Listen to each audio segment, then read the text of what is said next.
اپنا خواب کس سے بیان کریں؟ یاد رہے، خواب ہر ایک کے سامنے بیان نہیں کرنا چاہیے۔ بعض اوقات غلط شخص کو اپنا خواب بیان کرنے سے نقصان بھی ہو سکتا ہے۔ چنانچہ تفسیر صراط الجنان میں ہے، انسان جب کوئی اچھا خواب دیکھے تو اس کے بارے میں صرف اس شخص کو خبر دے جو کہ اس سے محبت رکھتا ہو یا عقلمند ہو اور اس سے حسد نہ کرتا ہو، اور اگر برے خواب دیکھے تو اسے کسی سے بیان نہ کرے۔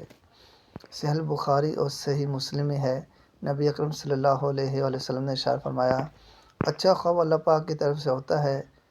جب تم میں سے کوئی پسندیدہ خواب دیکھے تو اس کا ذکر صرف اس سے کرے جو اس سے محبت رکھتا ہو، اور اگر ایسا خواب دیکھے جو اسے پسند نہ ہو تو اس کے شر سے اور شیطان کے شر سے اسے پناہ مانگنی چاہیے، اور اپنی بائیں طرف 3 مرتبہ تھتکار دے اور اس خواب کو کسی سے بیان نہ کرے تو وہ کوئی نقصان نہ دے گا۔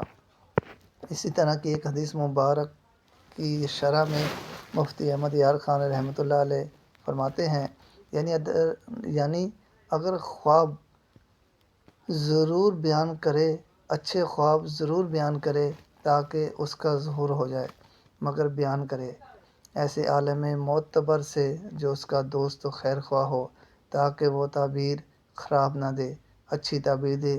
خواب کی پہلی تعبیر ہی پر خواب کا ظہور ہوتا ہے۔ اور آگے فرماتے ہیں کہ اچھی خواب اللہ کی نعمت ہے، اس کا چرچا کرو۔ وَأَمَّا بِنِعْمَةِ رَبِّكَ فَحَدِّثْ، اور اپنے رب کی نعمت کا خوب چرچا کرو۔